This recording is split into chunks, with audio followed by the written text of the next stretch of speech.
ala Rasulillah. Le Jenkins Khan, il leur a rédigé leur livre intitulé L'Yasr, qui représentait un recueil de règles qu'il a sans doute puisées dans des législations diverses, comme celles du judaïsme, du christianisme, de l'islam et d'autres, parmi lesquelles plusieurs ont été inspirés par son seul jugement et par sa passion. وهو عبارة عن كتاب مجموع من أحكام قد اقتبسها من شرائع شتى من اليهودية والنصرانية والملة الإسلامية، وفيها كثير من الأحكام أخذها من مجرد نظره وهواه. Ses descendants, فصارت في بنيه شرعا متبعا. Ses descendants en firent une législation يقدمونها على الحكم بكتاب الله. Ses descendants en firent une législation qu'ils préféraient à celle du livre d'Allah et de la sunna du messager d'Allah. يقدمونها على الحكم بكتاب الله وسنة رسوله صلى الله عليه وسلم. ومن فعل ذلك منهم فهو كافر. Quiconque agit ainsi est mécréant. Pas kufr i'tiqadi wala kufr akbar. Celui qui agit ainsi comme eux, il est mécréant. فهو كافر يجب قتاله حتى يرجع إلى حكم الله ورسوله فلا يحكم سواه في قليل ولا كبير.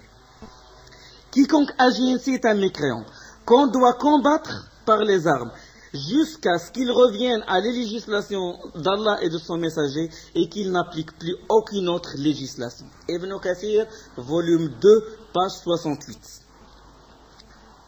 Il prend ça, cette fatwa de Shaykh al-Islam, son professeur, Ibn Taymiyyah rahimahullah, qui a dit que je vais les combattre, non pas le combat des bourrats, des khawarij, qui sont des musulmans, mais je vais les combattre le combat des kuffars. Ce sont des gens qui sortent de la charia de l'islam. Et il y avait des doutes à son époque. En Irak, en Syrie et tout, il y avait des cheikhs soufis, etc., qui disent il ne faut pas le combattre, ce sont des musulmans. Ils disent la ilaha illallah, ils disent la ilaha illallah. Et ils essayaient de retenir les gens pour ne pas combattre. Et Ibn Taymiyyah il a sorti la fatwa suivante. Il a dit si vous me voyez au milieu d'eux avec le Coran sur la tête, tuez-moi. Alhamdulillah, il a sensibilisé des hommes, des musulmans, et ils ont combattu les Tatars, et Allah il a donné la baraka dans cette victoire, et il a donné la bénédiction dans cette fatwa, et c'est une situation que le monde musulman n'a jamais vécue. Jamais un pays musulman n'a été gouverné par une législation non musulmane. Les Omeyyades, les Abbasides, les Mamelouks, les Saljuks, etc., etc. C'est une situation qui était nouvelle à l'époque d'Ibn Taymiyyah rahimahullah. Et il a jugé que celui qui établit des lois religieuses comme ça, il est mécréant et qu'il faut le combattre. Et il dit rahimahullah, et bien sûr toute son école, ça veut dire ses élèves, Ibn Kathir, Ibn al-Qayyim, al-Hafid al-Zahabi, al-Hafid al-Muzzi, al-Maqrizi, tous étaient unanimes là-dessus, et tous ont écrit là-dessus, et tous étaient fermes. Cette école salafi qui s'inspire des compagnons du prophète, des compagnons du prophète ont décidé ainsi. Rahimahumullah. Et il dit dans le livre Al-Bidaya al-Nihaya, volume 13, page 119, il dit Ibn Kathir rahimahullah فمن ترك الشرع المحكم المنزل على محمد بن عبد الله صلى الله عليه وسلم خاتم النبيين وتحاكم إلى غيره من الشرائع المنسوخة كفر فكيف بمن تحاكم إلى الياسة وقدمها عليه من فعل ذلك كفر بإجماع المسلمين. Et il dit, rahimahullah, celui qui abandonne la législation sage qui a été descendue sur Muhammad ibn Abdullah, sallallahu alayhi wa sallam, le dernier prophète, et il a pris d'autres législations qui sont abrogées par le judaïsme et le christianisme, il dit celui-là a mécru. Il a établi le judaïsme sur un état, bien que le judaïsme, il y a des choses il y a une partie de la révélation. Et il dit, qu'en est-il de celui qui établit l'yasa, ça veut dire le yasiq, la loi de Jenkins Khan. Il dit, c'est pire encore. Ibn Kathir n'a pas vécu notre époque, sinon je ne sais pas ce qu'il va dire, parce que la législation qui est appliquée sur les pays musulmans, il est pire encore. Cheikh Ahmed Shakir, dans son commentaire sur le verset Afahukm al-Jahiliyyati yabghun, ce verset-là, est-ce donc au jugement de la Jahiliya qu'il cherche? Et il dit, rahimahullah, Ahmed Shakir, c'est l'un des grands savants reconnus par Cheikh Albani, rahimahullah, et par d'autres grands savants. Il dit, Cheikh Ahmed Shakir, est-il autorisé dans la législation d'Allah que les musulmans jugent dans leur pays avec des lois empruntées de la législation de l'Europe et de l'autre athée? Les musulmans, d'après ce que je sais de leur histoire, n'ont jamais vécu ce genre de situation qu'à l'époque des Tatars. Donc c'est une situation. Avez-vous remarqué, il dit, c'est sa parole à lui, avez-vous remarqué comment le Hafiz Ibn Kathir a qualifié leur qanoun, ça veut dire leur institution de mécréance, leur qanoun qu'a fabriqué l'ennemi de l'islam, Genghis Khan. Ça c'est la parole de Ahmed Shakir dans Umdat al-Tafasir, ça veut dire dans ses commentaires sur Ibn Kathir. Et il dit, rahimahullah, إن الأمر في هذه القوانين الوضعية واضح وضوح الشمس هي كفر بواح لا خفاء فيه ولا مداورة. Et il dit la chose est claire comme la clarté du ciel, du soleil, concernant ces statuts-là, concernant ces qawanin, ces lois-là. هي كفر بواح, c'est de la grande mécréance, kufr clair. لا خفاء فيه ولا مداورة. Il n'y a aucun doute, sans le moindre doute et sans tortuosité. Vous allez trouver ça dans Umdat al-Tafsir, volume 4, page 173-174, et regardez son commentaire sur l'explication du dogme Tahawi, les pages 285. C'était en l'année 1373, de l'Hégire bien sûr. Cheikh Ibn Ibrahim, rahimahullah, dans sa risala, Cheikh Ibn Ibrahim, c'est le professeur d'Ibn Baz, rahimahullah. Dans Risala Tahkim al-Qawanin, jugé avec les qawanin, les statuts des mécréants, page 6 et 7. Dans sa Risala, il évoque, il dit par exemple, celui qui juge avec des lois autres que la loi d'Allah, s'il croit qu'ils sont meilleurs ou qu'ils sont égales aux lois d'Allah, il a mécru, il a donné des catégories, et il a évoqué la cinquième catégorie, il dit le cas le plus grave. Le cas le plus grave, j'ai pris une partie de ce qu'il a dit, où il parle des tribunaux. Il dit ces tribunaux ont des références qui sont le statut, le canon, formé de différentes législations, des lois diverses, telles que le statut français, américain, britannique, etc. Il dit ces tribunaux aujourd'hui, dans beaucoup de pays musulmans, déjà construits, prêts à l'action, au travail, leurs portes sont ouvertes, des foules de gens y rentrent, leurs juges jugent entre eux par des lois contraires à la sunna et au livre. Ces lois leur sont imposées et obligatoires. Y a-t-il une plus grande mécréance que celle-ci? Y a-t-il une plus grande contradiction de la shahada anna Muhammad Rasulullah? Il dit hada akbar kufr, c'est la plus grande mécréance qui existe. Pourquoi il a dit c'est la plus grande, le pire des cas? Parce que celui qui croit que la législation d'Allah n'est pas suffisante, est incomplète, il croit par exemple que les lois de Napoléon sont plus complètes, etc. C'est une croyance, ça ne regarde que lui. Ça veut dire qu'il ne l'impose pas aux gens. Il se peut qu'un être humain, une personne, il circule sans être juge, sans être dans un tribunal, sans rien du tout. C'est un citoyen. Ils disent, moi je ne crois pas que l'islam est valable à notre époque. Je ne crois pas, c'est une croyance. Mais Cheikh Rahimahullah, il dit c'est grave, il a parlé de ce cas, il dit ce cas-là est plus grave que la personne qui croit que la législation de l'islam est imparfaite, parce que là, il impose cette loi aux gens. Il impose et il ouvre les tribunaux, c'est pire que la croyance, ça. Il l'impose et il demande aux gens de voter pour cette loi. Il l'impose aux gens. Donc il a revendiqué le droit d'Allah, l'ordre shar'i d'Allah, l'ordre religieux d'Allah subhanahu wa ta'ala. Risala Tahkim al-Qawanin, page 6 et 7.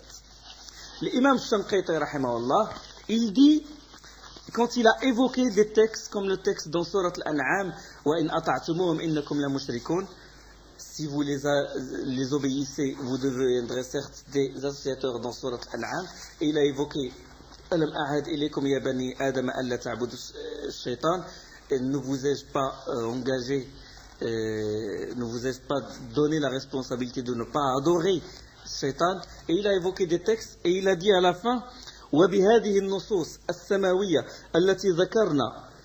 Par ce texte venant du ciel qu'on a évoqué, il apparaît clairement يظهر غاية الظهور أن الذين يتبعون القوانين الوضعية. Il apparaît clairement que ceux qui suivent, ils légifèrent, ils suivent les qawanin, les statuts, التي شرعها الشيطان, qu'a légiféré Satan, parce que finalement c'est Satan qui légifère. Napoléon, c'est Satan, ou Genghis Khan, ou les autres, Hammurabi, etc.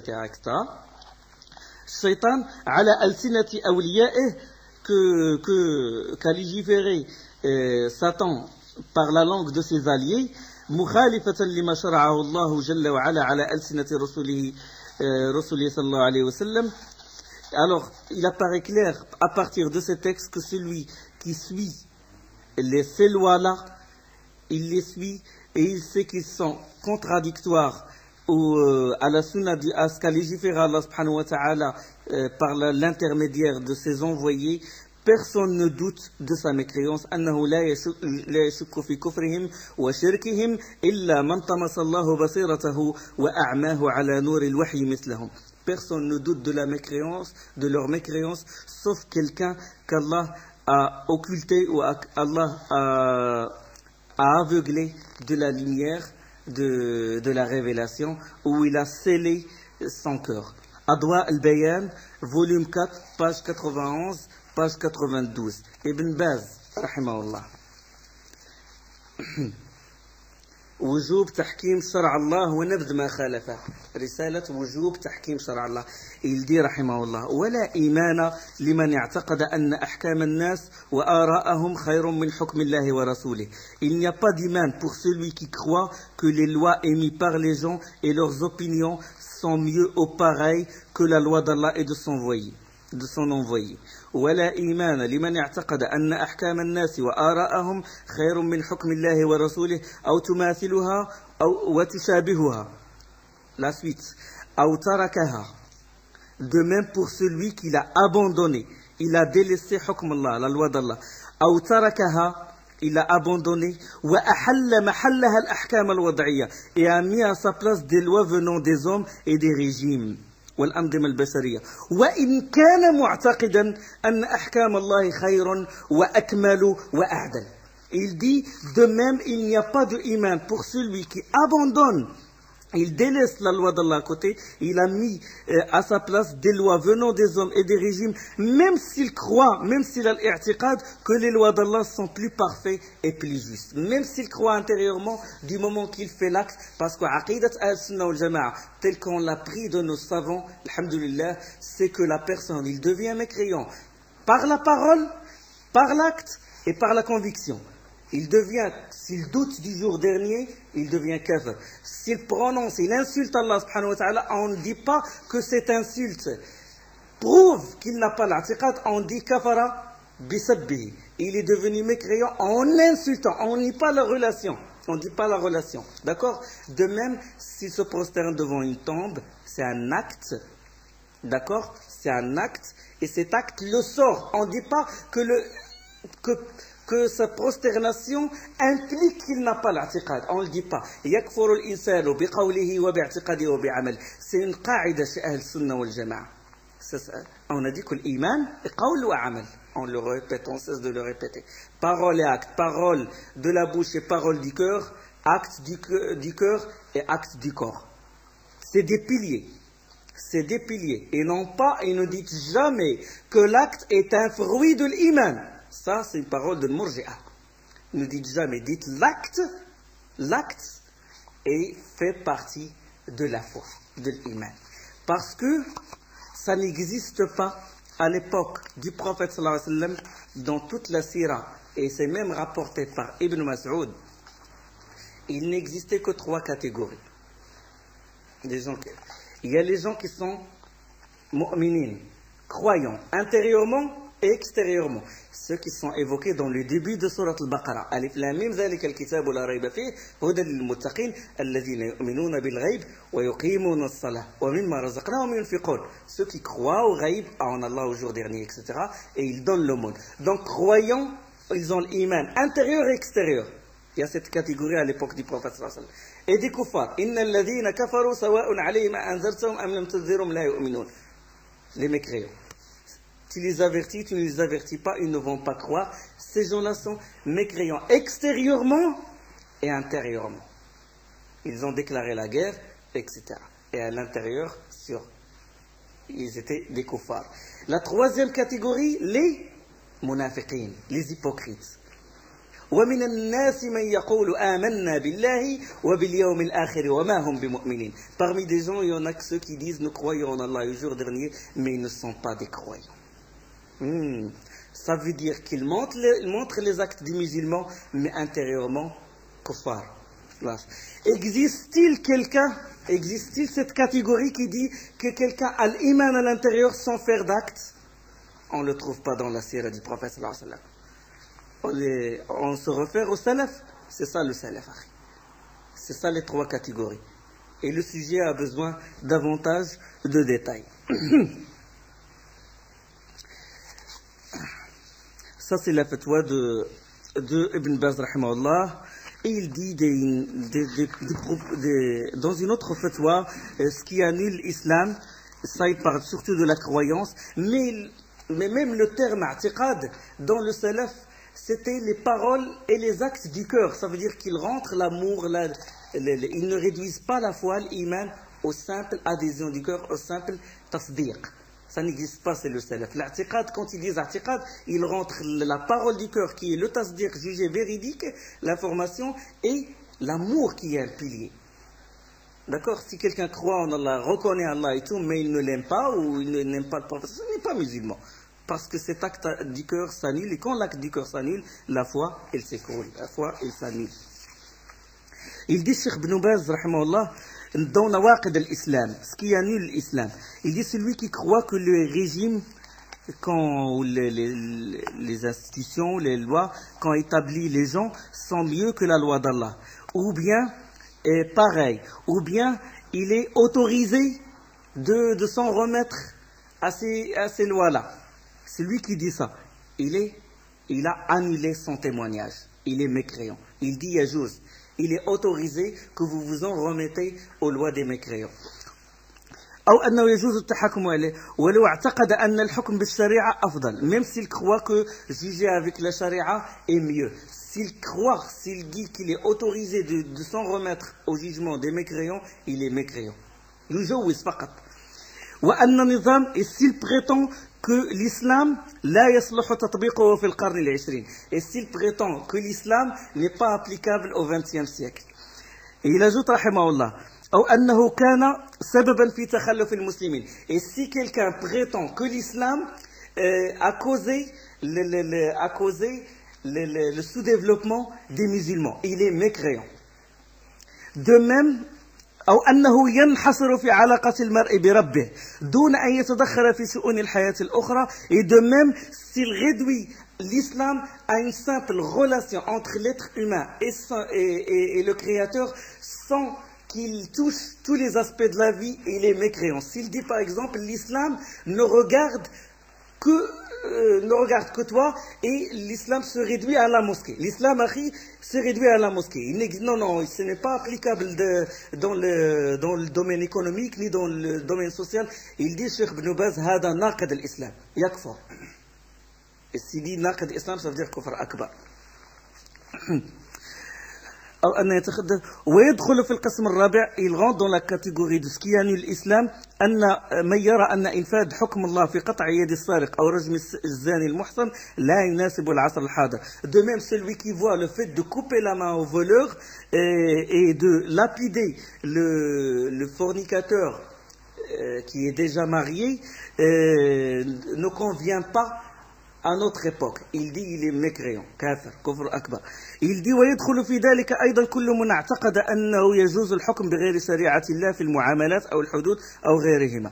De même, celui qui croit qu'il y a chose, il est autorisé de juger avec une législation autre qu'Allah. بغير شريعة الله. كفر il rentre في المعاملات وإن لم يعتقد أن ذلك أفضل من حكم الشريعة, même s'il ne croit pas que ces lois-là sont mieux que la loi d'Allah, parce qu'il a stahal, il s'est autorisé ce qu'Allah a interdit, et celui qui s'autorise quelque chose qu'Allah a interdit, كافر إجماعا, بذلك يكون قد استباح ما حرم الله إجماعا, وكل من استباح ما حرم الله مما هو معلوم بالدين من الدين بالضرورة كالزنا والخمر والربا والحكم بغير شريعة الله فهو كافر بإجماع المسلمين. Dans مجموعة الفتاوى بن باز volume 1 la page 137. Donc il dit, celui qui s'autorise, bien sûr s'autorise avec le cœur, il dit que c'est autorisé qu'on boit le vin, c'est autorisé la fornication. Ça veut dire que si quelqu'un commet la fornication comme en Égypte, c'est dans beaucoup de pays, c'est autorisé. C'est le viol qui est condamné. Mais l'acte en lui-même, halal. Il est halal, il est autorisé. C'est le viol qui est condamné. Les lois de Napoléon a dit. Ça c'est Fatwa de Ibn Baz. Le Cheikh Abdelrazak Afifi. Abdelrazak Afifi, c'est le vice-président du jury de l'Ifta. Vous connaissez les 4 membres de l'Ifta en Arabie Saoudite. Il y a Abdullah Ben Ardian, l'ancien jury. Abdullah Ben Gaoud, c'est des membres. Abdelrazak Afifi, c'est le vice-président, et le président, c'est Cheikh Abdelaziz Ben Baz, rahimahullah. Abdelrazak Afifi, il dit, celui qui se déclare avoir comme religion l'islam et il connaît les règles de l'islam, man kana muntasiban lil islam aliman bi ahkamih, thumma wada'a lin nasi ahkaman, puis émis aux gens des lois, wa hayya lahum nuzuman, pour qu'ils s'en remettent à ces lois et à tracer des voies, des régimes. وهيأ لهم نظما ليعملوا بها ويتحكموا إليها, des lois, des régimes qu'ils doivent prendre et qu'ils doivent s'en remettre. وهو يعلم أنها تخالف الإسلام, celui qui a émis des lois et il a demandé les gens de s'en remettre à ces lois et il sait clairement qu'elles sont contraires aux lois de l'islam. وهو يعلم أنها تخالف أحكام الإسلام فهو كافر خارج عن ملة الإسلام.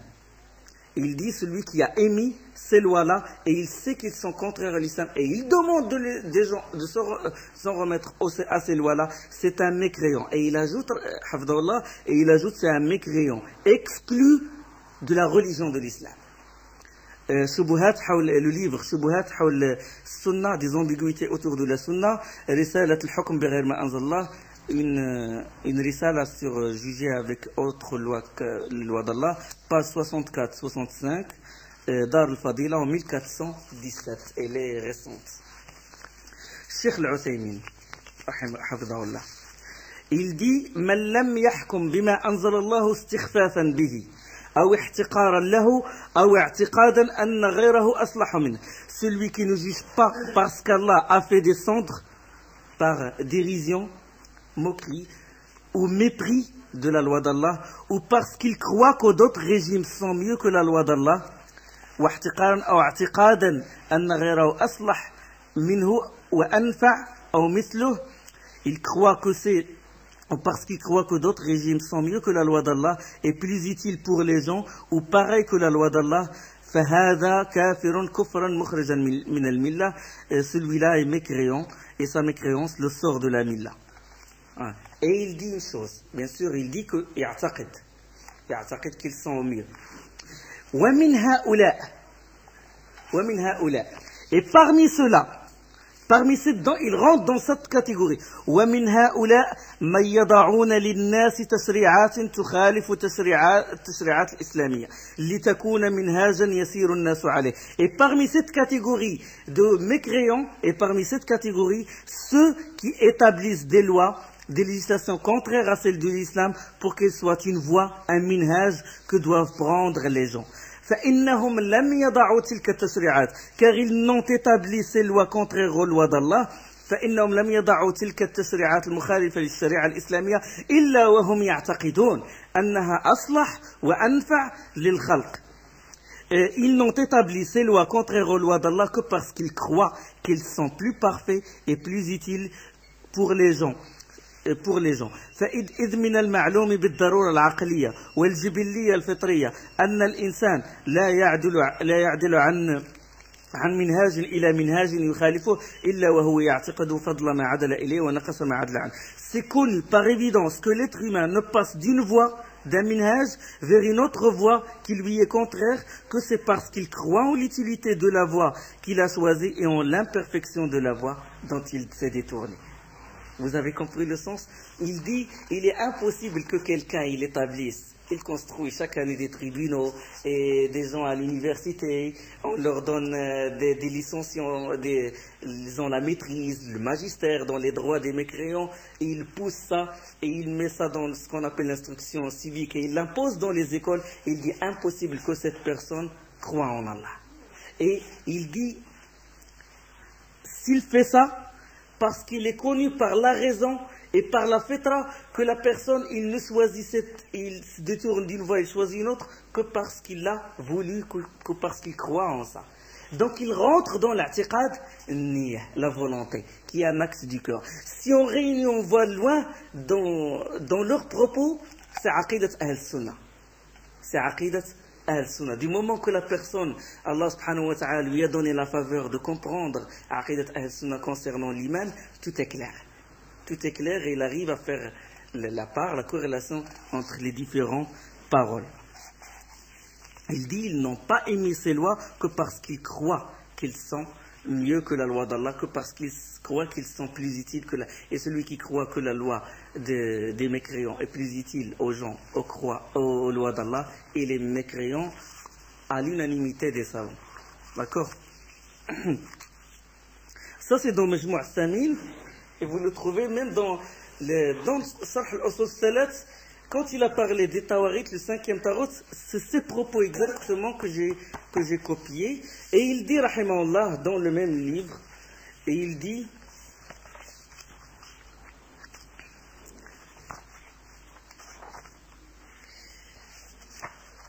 ça c'est parlant de Al-Hakim, Bighayri ma anzalallah. Il évoque dans Majmou' al-Thamin, dans le volume 1 et la page 36, il dit que le juger avec les lois d'Allah, ou juger avec des lois contraires à ce qu'Allah a fait descendre, il faut distinguer deux choses. Il faut distinguer cas où le gouverneur met à la place de la loi d'Allah une autre loi, il le rend comme une législation, et ça c'est là où il a parlé de la mécréance. Il dit, il met la loi des mécréants et il écarte, il met à côté la loi d'Allah subhanahu wa ta'ala. Il dit, ça c'est la grande mécréance. Il dit, il est impossible que quelqu'un il applique cette loi, il l'établisse sans qu'il croie en son utilité. Et il dit, rahimahullah, le deuxième cas. Maintenant, il a évoqué le cas où وهناك فرق بين المسائل التي تعتبر تشريعا عاما والمسألة المعينة. Il y a une différence entre les choses concernant la législation générale et les choses individuelles et le jugement individuel.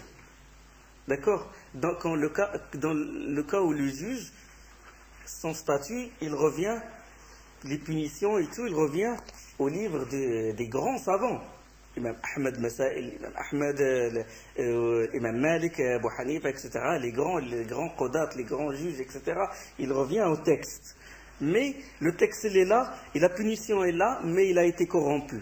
Donc il faut faire la différence entre quelqu'un qui se réfère à la législation d'Allah, tout en se reprochant, tout en demandant le tawab, le repentir d'Allah, qu'il a commis un péché, parce qu'il a été injuste dans telle affaire ou dans telle affaire, d'accord? Il faut faire la différence concernant ça. Et le cas où la personne, il établit carrément une religion, carrément une loi qui guide il a tracé il a tracé pour les gens. Il faut faire la différence. Parce que la législation, elle englobe tout, y compris l'aqida. Quelqu'un qui fait des actes de sorcellerie, il fait sihr. La loi d'Allah, c'est on lui coupe la tête. Leur loi autorisée, au contraire, il y a les publicités dans le pays musulman, les publicités. Se prosterner devant une tombe, c'est quoi? C'est shirk, kofr akbar.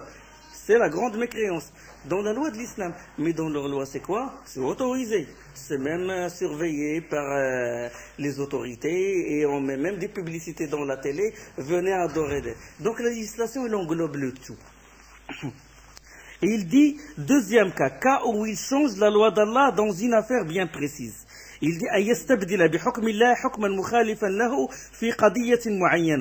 veut dire qu'il se peut que la personne qui a changé la loi d'Allah en distingue deux cas.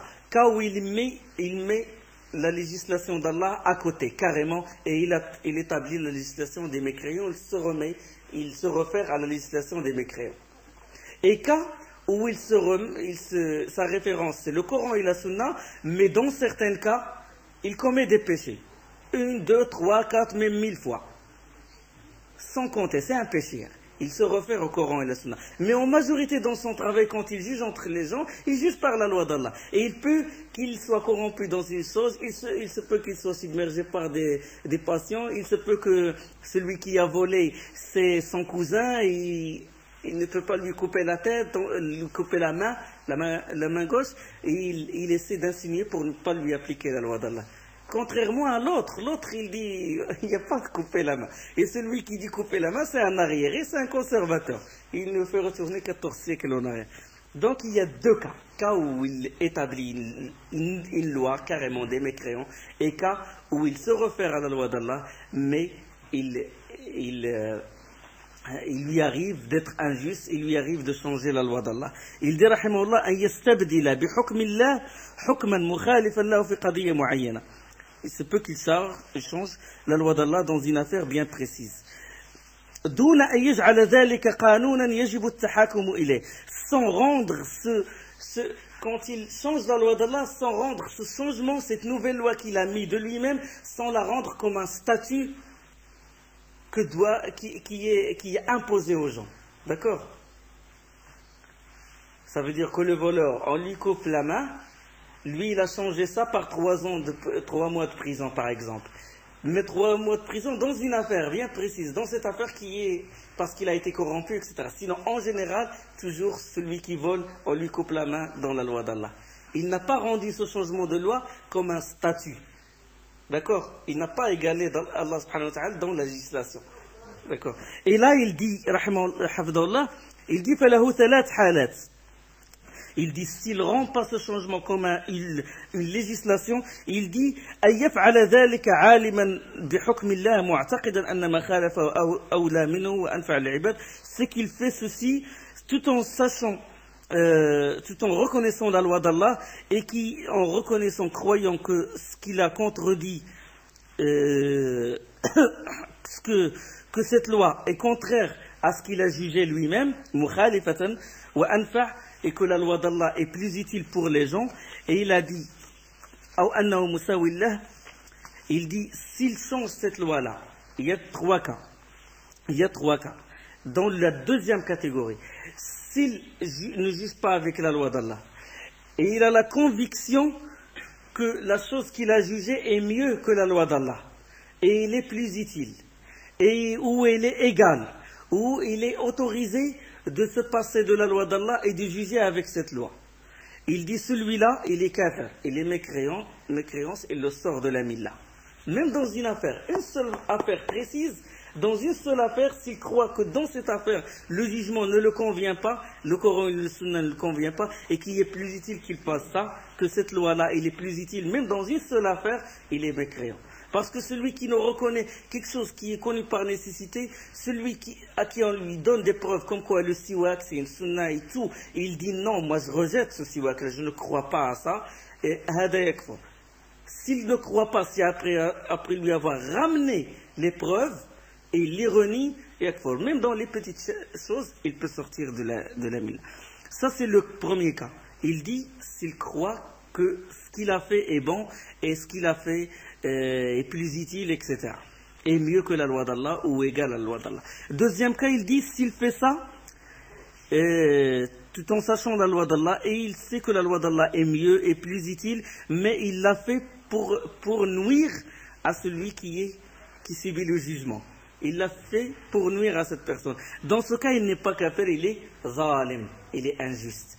Et sur celui-là s'applique le verset وَمَنْ لَمْ يَحْكُمْ بِمَا أَنزَلَ اللَّهُ فَأُولَٰئِكَ هُمُ الظَّالِمُونَ. Ceux qui ne jugent pas avec la loi d'Allah, ceux-là sont les injustes.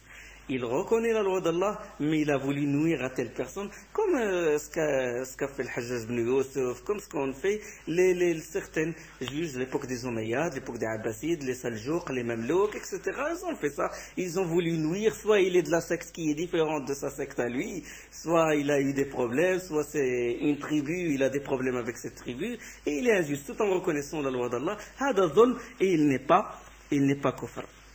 La troisième, c'est il contredit la loi d'Allah par la passion ou pour un intérêt. Et ça, il est facile. Il dit c'est un pervers et sur lui s'appliquent ceux qui ne jugent pas avec ce qu'Allah a fait descendre. Ceux-là sont les pervers. Donc il a dit les trois catégories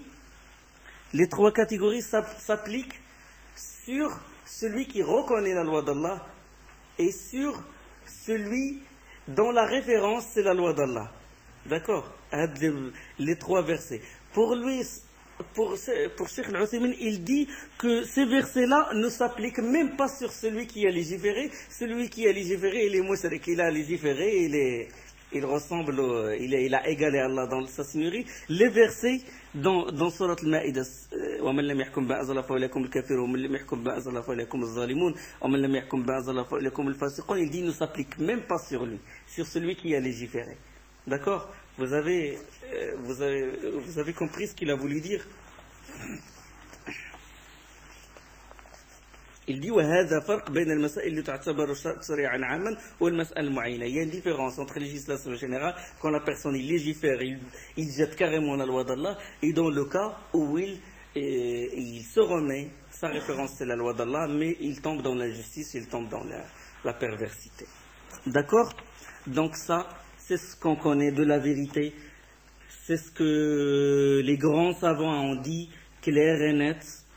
Mais il y a une chose, il dit وهذه المسألة dans le livre هذه المسألة, cette chose concernant le hukm, ابتلي بها حكام هذا الزمان. C'est une grande mise à l'épreuve chez les gouverneurs de notre époque. Donc à la personne de ne pas se précipiter pour les juger, pour dire carrément qu'ils sont des mécréants. D'accord? Nous maintenant on connaît Aqidat al-Sunnah. Mais pour juger tel gouverneur ou tel gouverneur, on ne doit pas se précipiter. D'accord? Il faut se référer aux savants qui connaissent les empêchements de l'application de takfir, de la mécréance et les conditions. Est-ce que ce gouverneur est sous la contrainte? C'est une nécessité, il a mal compris, il y a beaucoup de choses, beaucoup de paramètres qui rentrent. Donc pour les jeunes, les petits comme nous, les ignorants, on ne doit pas juger hâtivement comme ça, à la va-vite, les gouverneurs. D'accord? Il faut être posé, il ne faut pas se précipiter, et il ne faut pas aussi aller à l'extrême jusqu'à dire qu'on doit leur embrasser leurs mains et que ce sont des oulat al-umur ni quoi que ce soit. Parce qu'ils font partie des tawarit, wajib al-kufr bit-taghut. Il faut se désavouer du taghut. Donc ce problème, c'est un grand problème. C'est un grand problème et il ne faut pas aller dans l'extrême. Il ne faut pas aller jusqu'à faire kufr tous les gouverneurs et l'autre ils disent non, même s'ils changent du moment qu'ils ne reconnaissent pas, jusqu'à toucher Aqidat al-Irja, l'autre il va jusqu'à toucher le dogme des Khawarij. Il faut être au juste milieu. Donc nous on connaît la règle. La législation c'est un acte de kufr, grand kufr. Donc on ne doit pas appliquer ça sur un gouverneur que si on se réfère au savant qui connaît toutes les règles. Il connaît toutes les règles. Et celui qui dit, par exemple, qu'est-ce que tu sais de ce gouverneur? Qu'est-ce que tu sais de celui-là? Celui-là, il est mécréant ou musulman? Sachez que c'est une question qui a été innovée par les Khawarij. Les Khawarij qui disent que la personne, il sort de l'islam par un acte, par un péché. Il boit l'alcool, il sort de l'millah. Il ment, il sort de l'millah. Les gens de la sunna ne sortent pas la personne s'il commet un péché. D'accord? Bien sûr, il détaille dans les péchés, si le péché monte jusqu'à faire un acte de sorcellerie ou se prosterner devant une tombe, etc. Ça, c'est de la grande mécréance. Et il ne faut pas, les gens, parce qu'il y a des jeunes qui se précipitent, qu'est-ce que tu crois, qu'est-ce que tu penses de ce gouverneur? Et toi, qu'est-ce que tu penses de ce gouverneur? Qu'est-ce que je pense ou qu'est-ce que tu penses? C'est pas ça l'islam. L'islam, c'est ce qu'Allah a dit, ce que le prophète sallallahu alayhi wa sallam a dit. Et c'est les innovateurs qui posent certaines règles, certains codes, et ils disent celui qui nous suit dans ce qu'on pense, il est parmi nous, et s'il ne suit pas dans ce qu'on pense, on doit se désavouer de lui. Et il devient pour eux comme un tarot. Donc les jeunes, il ne faut pas se précipiter, et il ne faut pas chacun condamne son frère de dire parce que Khawarij, c'est pas n'importe. Alors le prophète sallallahu alayhi wa sallam, il dit man kaffara man qala li akhihi ya kafir, faqad ba'a biha ahaduhuma. Celui qui dit à son frère qui est mécréant, c'est que ou bien il est vraiment mécréant, ou bien ça se retourne contre lui. Et Cheikh Albani, rahimahullah, il dit pareil, celui qui dit à son frère innovateur, ou bien il est vraiment innovateur, ou bien ça va se retourner contre lui. S'il dit Khawarij, c'est pas n'importe quel, c'est un terme dangereux. Les chiens de l'enfer. Et les compagnons, quand ils les ont tués, ils étaient très contents. De dire à ton frère qu'il fait partie des chiens de l'enfer, Allah l'afia. De même de dire à ton frère qu'il est morji'a. Et la majorité des gens qui collent ce genre des étiquettes à leurs frères, ils ne comprennent même pas le terme de morji'a, ils ne comprennent même pas le terme de Khawarij. Donc, apprenez la science des sources, apprenez les bases et ne rentrez pas dans ce genre de discussion parce que cette question de l'hukm, c'est une question délicate où il y a beaucoup de paramètres et si talib al-ilm, si l'étudiant ne connaît pas les bases, les fondements de la religion, il doit se taire. Il doit se taire. Nous, ce qu'on a fait, on a évoqué les paroles des savants là-dessus. Mais s'il veut discuter sur ça, attention, ce n'est pas facile. Parce qu'il fait rentrer beaucoup de paramètres et le hukm, et c'est une situation qui n'a pas eu lieu à l'époque des Sahaba, etc., nouvelle, donc ça a besoin de jihad, d'un effort intellectuel, et il faut que la personne, quand il juge, il doit avoir un potentiel, des connaissances larges, il doit avoir des connaissances et beaucoup de bagages, comme ils disent, pour en discuter. Donc, il ne faut pas hâtivement juger la personne et de poser les questions sur les gens. Qu'est-ce que tu penses de celui-là? Qu'est-ce que tu penses de celui-là? Et de répondre, chacun il répond à l'autre, et de s'insulter. Les gens, qu'est-ce qu'ils vont dire? De voir des barbus en train de s'insulter? Ils disent, c'est pas une bonne religion, ça. Ils peuvent douter. Et ça, c'est le travail de Shaitan. Il veut nous dévier de l'minhaj d'Allah subhanahu wa ta'ala. Il veut nous dévier dans notre comportement envers nos frères. Et il veut nous dévier. Quand on dévie, on ne va pas être conforme à notre salaf dans l'akhlaq, dans le comportement, dans la patience. La patience est importante. Il faut la patience, la douceur, le bon comportement. C'est très important ça. Ça aide beaucoup. As-sabr shatr al-iman, comme a dit Ibn Mas'ud. La moitié de l'iman, c'est ça, la patience dans l'apprentissage de la science. Tu vas être mis à l'épreuve, des gens vont te faire douter, vont dire voilà, ils te ramènent des ambiguïtés. Et toi, tu fais l'effort, toujours en puisant de la source pure, du Coran et de la Sunna. Lecture du Coran chaque jour, les invocations du matin et du soir, la prière surrogatoire, ça renforce ça. Ça renforce. Tu t'approches d'Allah subhanahu wa ta'ala, Allah il t'éclaircit le chemin de sa voie et la voie vers le paradis. D'accord?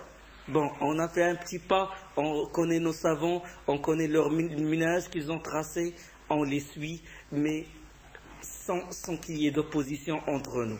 D'accord? Si on a en commun 95%, ce n'est pas 5% qui va nous disperser et qui va faire qu'on soit désunis. D'accord, mes frères?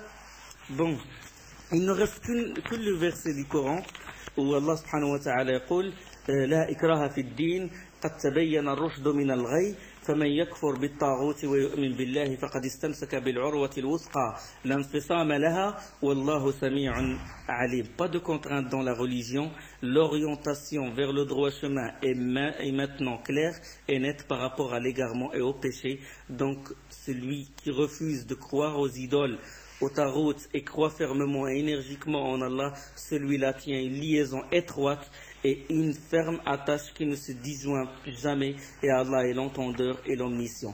Ceci est la signification pure et exacte de La ilaha illallah. La ilaha illallah, je ne dois adorer qu'Allah subhanahu wa ta'ala. Donc, kofar bit-taghut, je me désavoue des ennemis d'Allah et je n'adore qu'Allah. Nul n'est en droit d'être adoré sauf Allah. Et d'après le hadith, on apprend ce qui suit: la tête du commandement, Ra'sul Amr, la tête du commandement de la chose, de l'affaire. La tête du commandement, c'est l'islam, son pilier, Ra'sul Amr l'islam, wa amoudu, son squelette, son pilier, son soutien, as-salah, wa zirwatu sanamihi al-jihad, et le fait principal de son pinacle est le jihad pour la cause d'Allah. Donc, Ra'sul Amr l'islam, son squelette, c'est la prière. C'est une preuve pour ceux qui disent que le fait d'abandonner la prière, c'est de la grande mécréance. Quand le squelette il tombe, tout le corps il tombe. Et la chose qui apparaît le plus, c'est le jihad. C'est une communauté moujahida. La communauté du prophète sallallahu alayhi wa sallam, il est toujours dans le jihad, continuel, soit intérieur, soit extérieur. On est tous dans un jihad.